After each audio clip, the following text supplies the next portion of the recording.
Histoire 1. Nolan est un jeune de 17 ans qui pratique le stand-up paddle en Californie. Cela fait des semaines qu'il apprend à pagayer et il est étonnamment doué, bien plus rapide que les autres élèves de son âge.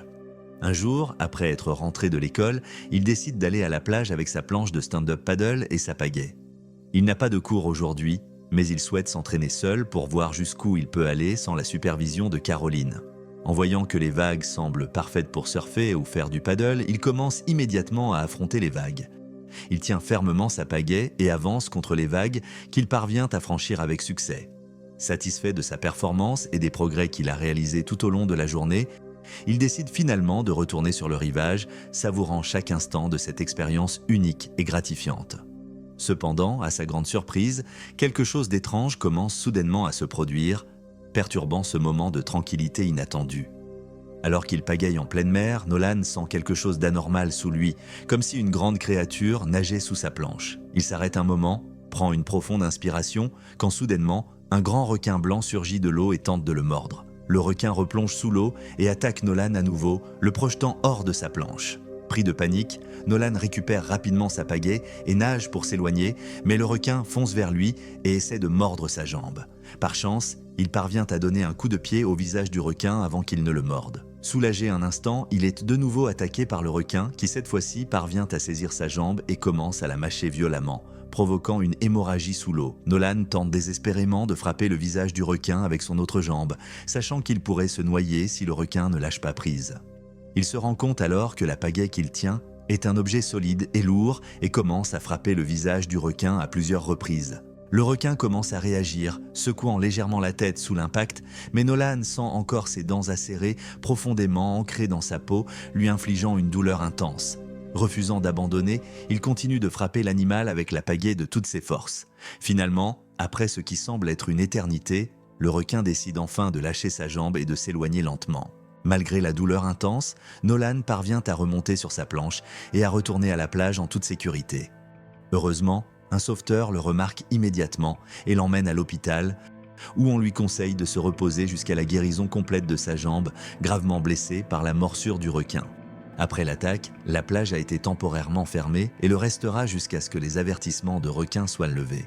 Les autorités ont pris cette décision pour assurer la sécurité de tous, afin d'éviter d'autres attaques comme cela est arrivé à Nolan. Histoire 2. Paige est une jeune surfeuse qui se prépare à participer à sa première compétition de surf le lendemain. Elle surfe depuis des années grâce à l'aide de son père, Cohen, un surfeur professionnel. Paige et Cohen surfent chaque semaine sur une plage à Perth, en Australie, et depuis, le lien entre père et fille s'est renforcé. Ils passent souvent leur week-end à surfer, et même pendant les vacances, ils continuent de partager cette passion ensemble. Cohen était ravi que Paige ait développé une passion pour le surf, tout comme lui lorsqu'il était jeune. Maintenant, ils s'entraînent ensemble sur la plage, car Paige va participer à sa première compétition le lendemain. Elle est très nerveuse, mais avec l'aide de Cohen, elle trouve la force de se mesurer aux autres surfeurs. Elle s'est énormément préparée pour cet événement et c'est pourquoi elle est également confiante quant à ses chances de victoire. Le jour suivant, Cohen accompagne Paige à la compétition qui se tient sur la même plage où il surfe habituellement. Paige voit cela comme un avantage car elle est habituée à la mer à cet endroit, ce qui renforce encore plus sa confiance. Dès leur arrivée à l'événement, Cohen est accueilli par le personnel et les autorités présentes. Paige réalise alors que son père était un surfeur célèbre à son apogée, ce qui est incroyable pour elle. Presque tout le monde à l'événement connaît son père, ce qui la rend nerveuse. Elle ne veut pas échouer et décevoir son père. Quand Paige voit les autres surfeurs s'entraîner pour l'événement, elle décide de faire de même et d'aller affronter quelques vagues comme les autres. Cohen la laisse faire, lui permettant de surfer avec les autres compétiteurs. Paige attrape sa planche et commence à pagayer vers l'eau. Cohen l'observe attentivement alors qu'elle commence à surfer et à affronter les vagues. Le personnel et les autorités, qui connaissent Cohen, louent également les compétences de Paige qui, à un si jeune âge, montre déjà des talents remarquables. Les autres spectateurs présents remarquent également les compétences de Paige et la félicitent. Tous les regards sont tournés vers Paige qui surfe contre les vagues avec une maîtrise impressionnante, semblant presque danser sur l'eau comme une professionnelle. Les spectateurs admirent sa technique, captivés par sa grâce. Mais soudain, le moment parfait se brise. Paige perd l'équilibre, tombe de sa planche et plonge dans l'eau. Les spectateurs poussent un cri de surprise, pensant qu'une grosse vague l'a renversée brutalement. Cohen, fidèle à son rôle de père attentif, continue de la surveiller de près. s'attendant à ce qu'elle nage rapidement pour remonter sur sa planche et reprendre le surf. Pourtant, elle ne refait jamais surface comme prévu. Tout à coup, un sentiment général de panique s'empare de la foule alors que tout le monde est alarmé en voyant les bras de Paige émerger de l'eau, agitant désespérément pour demander de l'aide. Les cris et les murmures de confusion s'intensifient lorsque les gens réalisent qu'une situation grave se déroule sous leurs yeux. Paige a été mordue à la jambe par un requin-tigre qui l'a maintenant saisie dans l'eau tumultueuse. Le requin était sous l'eau lorsqu'une forte vague l'a projeté sur elle, l'attaquant de manière imprévisible et violente sans que personne ne puisse l'apercevoir à temps. Paige commence à donner des coups de pied frénétiques au requin avec son autre jambe, espérant désespérément qu'il la lâchera. Paige crie à l'aide, sa voix se mêlant à la cacophonie des cris alarmés des spectateurs. Les autres surfeurs, pris de panique, se précipitent vers le rivage sans oser lui porter secours. Cohen, envahi par une inquiétude féroce, se précipite dans l'eau sans hésiter une seconde pour sauver sa fille. 2 sauveteurs, réagissant rapidement, montent également dans un canot pneumatique pour secourir Paige et tenter de la tirer de cette situation périlleuse.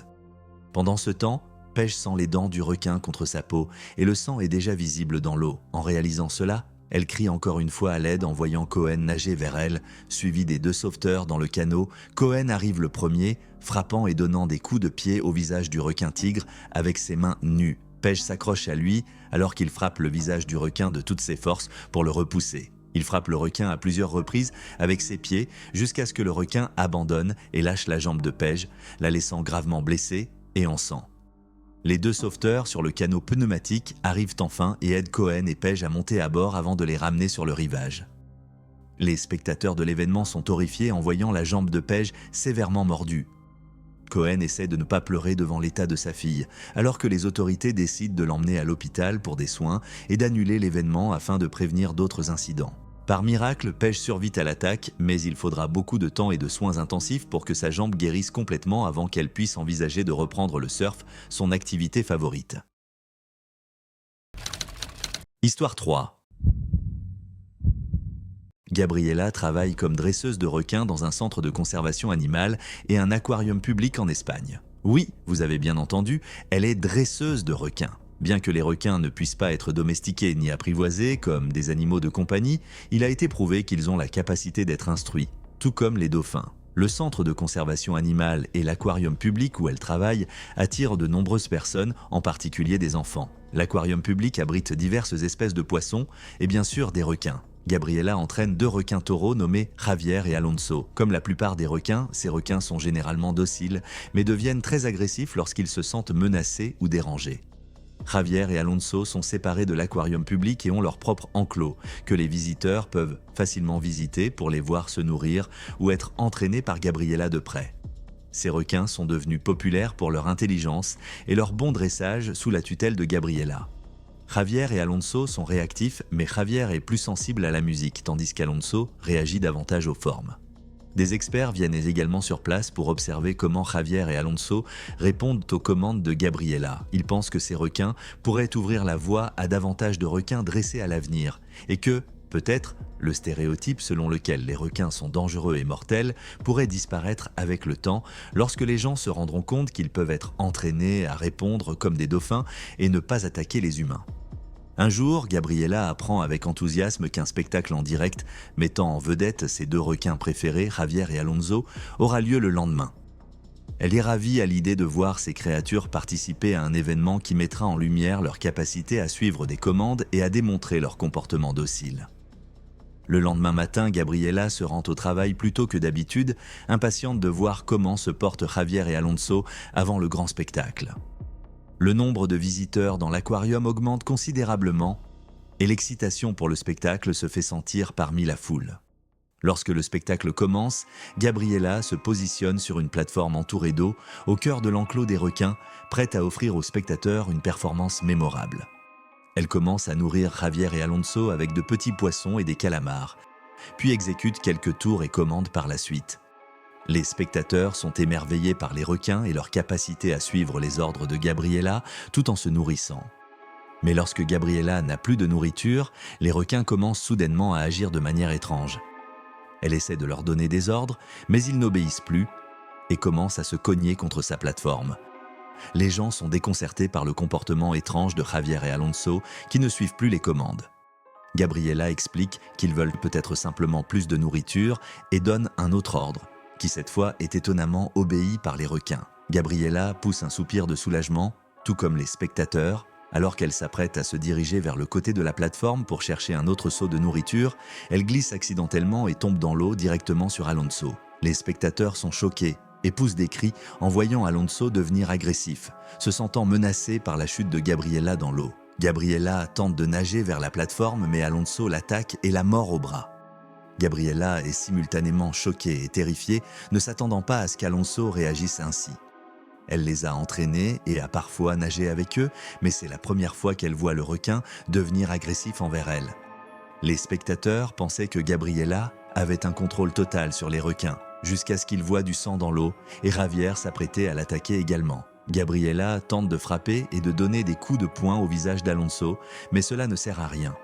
Alonso continue de mordre férocement son bras, ses dents s'enfonçant profondément dans la chair de Gabriella, tandis que Javier attaque simultanément en mordant sa jambe avec une force implacable. Gabriella est totalement impuissante, ses cris de douleur étouffés par la terreur, alors qu'elle est sur le point d'être déchirée par les deux requins en un instant de cruauté. Les requins ne montrent aucun signe d'arrêt. Elle crie de douleur en sentant ses membres être étirés en même temps. Le personnel et les autres dresseurs se précipitent immédiatement sur les lieux pour neutraliser les requins avec des tranquillisants. Une fois les requins calmés, Gabriella est secourue et transportée à l'hôpital où elle est soignée pour des blessures graves au bras et à la jambe, ainsi que des morsures profondes. La direction du centre de conservation animale a décidé de placer Javier et Alonso dans un enclos plus isolé et de déterminer s'ils doivent euthanasier les requins ou les relâcher dans la nature. Gabriella a survécu à l'attaque malgré ses blessures, mais elle aura des difficultés à marcher jusqu'à ce qu'elle soit complètement rétablie. Le centre de conservation a été temporairement fermé en attendant de décider du sort des deux requins qui ont violemment attaqué leur dresseuse et l'ont laissée temporairement handicapée. Histoire 4. Ellie et Ayla, meilleures amies, étaient en voyage à Hawaï pour leurs vacances d'été. Leur passe-temps préféré était de visiter les plages et de faire de la plongée en apnée, car ils avaient développé une passion pour observer et documenter les animaux aquatiques à chaque occasion. Cette fois-ci, ils ont décidé de prendre l'avion pour Hawaï et de visiter les magnifiques plages d'Oahu où ils pourraient plonger en apnée parmi les vastes récifs coralliens et les différentes espèces de poissons. Cependant, ils voulaient essayer quelque chose de nouveau, la plongée en apnée avec des requins. Certaines plages d'Oahu proposent de plonger en cage avec des requins, mais une plage en particulier offre la possibilité de plonger librement, sans cage, ou de faire de la plongée en apnée parmi les requins. Ayla hésitait au départ, mais Ellie l'encouragea à relever le défi et à affronter ses peurs. À leur arrivée sur la plage d'Oahu, ils furent accueillis par des locaux et un personnel sympathique, ainsi que par la magnifique vue des eaux cristallines et des plages de sable blanc, ce qui les enthousiasma encore plus pour l'aventure incroyable et palpitante qui les attendait sous les eaux remplies de mystères et de merveilles sous-marines à découvrir. Ils rencontrèrent également un instructeur local de plongée en apnée nommé Calais, qui serait leur guide pour l'excursion du lendemain. Ellie et Ayla se dirigèrent d'abord vers leur hôtel pour se reposer, tandis que Calais leur expliqua qu'ils pouvaient l'appeler s'ils avaient besoin d'aide. Les deux amis étaient si excités qu'ils avaient du mal à dormir, sachant que le lendemain, ils vivraient l'une des aventures aquatiques les plus sauvages qu'ils aient jamais vécues. Le lendemain matin, Calais vint chercher Ellie et Ayla à leur hôtel pour les emmener à la plage. Il les accompagnerait pour leur plongée en apnée et leur expliquerait tout ce qu'ils devaient savoir pour nager avec les requins. Il leur précisa également que la règle numéro 1 était de ne pas paniquer, car les requins peuvent sentir la panique et la peur. Après une courte orientation avec Calais, Ellie et Ayla prirent leur équipement et Calais les emmena à leur spot de plongée en utilisant un petit bateau. Une fois sur place, ils plongèrent immédiatement sous l'eau où ils furent accueillis par la vue fascinante du bleu profond de la mer qui les entourait. Calais les avertit qu'un requin pourrait les approcher à tout moment, alors ils devaient continuer à nager dans ce cas-là. Ayla devint nerveuse, mais Ellie lui prit la main en la rassurant. Il lui fit un signe de pouce levé pour l'encourager et Ayla lui sourit avant de continuer leur plongée en apnée. Calais, qui était devant eux pour les guider en toute sécurité, se retourna brusquement et leur fit un signe discret mais urgent, indiquant qu'un requin s'approchait lentement au loin. Ellie Conscient de l'importance de rester calme et serein dans cette situation, nagea rapidement vers Ayla et lui tapota le dos pour l'encourager, essayant de la rassurer malgré l'inquiétude croissante. Tandis que le requin se rapprochait rapidement, Ellie était excitée par cette rencontre inédite. Mais Ayla ne pouvait s'empêcher de se tourmenter à l'idée du type de requin qui se dirigeait vers eux. À ce moment précis, Calais, qui avait du mal à identifier le type exact de requin en raison de la distance, fut profondément choqué lorsqu'il réalisa qu'il s'agissait d'un requin-tigre, un prédateur puissant et inattendu. Ayla, effrayée par la taille imposante du requin-tigre, se sentit envahie par une peur palpable. Calais se précipita alors pour la calmer, lui ordonnant de rester complètement immobile, car le requin tournait autour d'eux de manière menaçante. Ellie, bien que relativement détendue, était rassurée par la présence de Calais, mais il ignorait que même Calais était visiblement nerveux, car il n'était pas courant pour lui de nager avec un requin-tigre. La situation était désormais chargée de tension, chaque mouvement et chaque décision devenant cruciaux pour leur sécurité.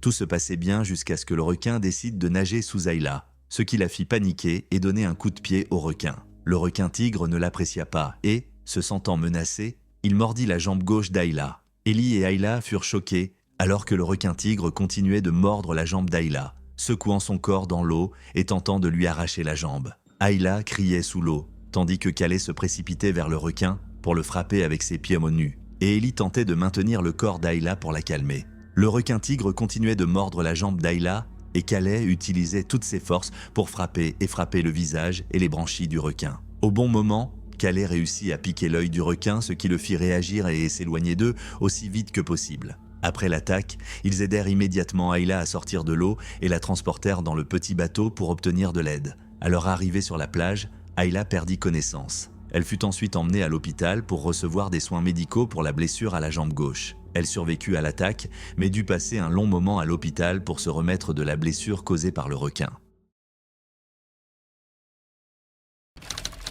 Histoire 5. Dante et Marshall sont des pêcheurs sous-marins certifiés en Australie. Ils pratiquent souvent la pêche sous-marine ensemble, à la fois pour le plaisir et parfois pour attraper des poissons qu'ils feront griller ensemble. Bien qu'ils soient encore jeunes, ils adorent aller à la pêche sous-marine tout le temps, car cela les détend et constitue une bonne activité récréative pour eux. Aujourd'hui, ils se rendent dans un de leurs endroits préférés en Australie pour faire de la pêche sous-marine.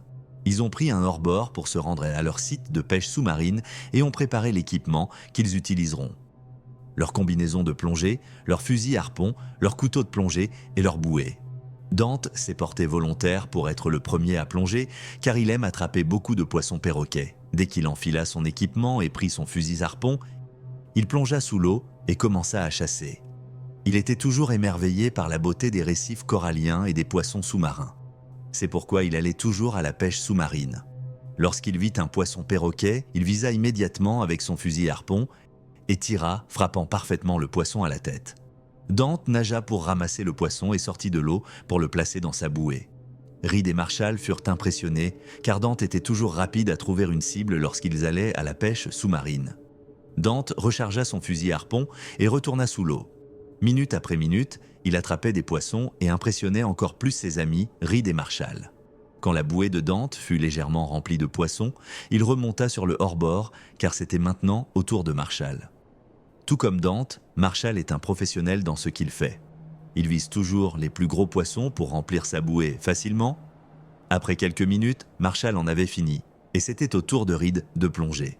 Reed était également un expert en pêche sous-marine et peu de temps après, sa bouée était déjà remplie de poissons. Reed annonça à Dante et Marshall qu'il allait faire une dernière plongée avant qu'ils ne décident de mettre fin à leur journée. Les deux amis acceptèrent et Reed rechargea son fusil harpon avant de plonger sous l'eau pour trouver un poisson qu'il avait repéré lors de cette dernière plongée. Quelques minutes plus tard, Dante et Marshall se demandèrent pourquoi Reed ne remontait toujours pas à la surface. Ils pensèrent que peut-être Reed avait décidé de plonger un peu plus profondément pour attraper un gros poisson. Alors, ils attendirent encore quelques minutes, espérant le voir remonter bientôt avec une prise impressionnante. Cependant, au fil du temps, leur inquiétude grandissait et la situation devenait de plus en plus préoccupante. Dante et Marshall commencèrent à s'inquiéter jusqu'à ce que Reed émerge soudainement de l'eau, le bras en sang. Reed criait vers eux, agitant les bras, l'un d'eux ensanglanté par une morsure. Il leur dit qu'un requin l'avait attaqué et qu'il devait rapidement recharger son fusil harpon. Alors qu'il parlait, un grand requin blanc émergea de l'eau et bondit sur Reed, l'emportant sous l'eau. Dante et Marshall ne perdirent pas de temps, ils rechargèrent leurs fusils à harpon et plongèrent immédiatement pour sauver Reed. Ils virent Reed se faire mordre par le requin au niveau du torse, essayant de s'échapper de toutes ses forces. Reed frappait le visage du requin avec ses mains nues, criant sous l'eau de douleur alors que les dents du requin s'enfonçaient dans sa peau. Dante visa le requin avec son fusil à harpon et tira sur son ventre, atteignant le requin, mais cela ne fit qu'empirer la situation. Le requin secoua le corps de Reed d'avant en arrière dans l'eau avec une force terrifiante, tandis que Marshall, concentré et déterminé, tentait à nouveau de viser le ventre du prédateur. Alors qu'il ajustait son tir avec soin, la lance fusa à travers l'eau et atteignit une fois de plus le corps du requin, qui, sous la douleur, relâcha le corps de Reed, le laissant enfin respirer et espérer. Les deux amis se précipitèrent alors pour sortir Reed de l'eau et le transporter sur leur hors-bord. Reed perdit connaissance et Marshall commença à lui pratiquer un massage cardiaque tandis que Dante conduisait le hors-bord vers le rivage. Le massage cardiaque réussit à réanimer Reed et ses deux amis l'emmenèrent à l'hôpital le plus proche. Les médecins constatèrent plusieurs morsures et blessures sur tout le bras et le torse de Reed, ce qui le laissa temporairement handicapé et nécessitant des soins médicaux pendant longtemps. Après l'attaque, les autorités décidèrent d'interdire temporairement la pêche sous-marine dans la zone où Reed avait été attaqué, afin de prévenir d'autres incidents et agressions à l'avenir.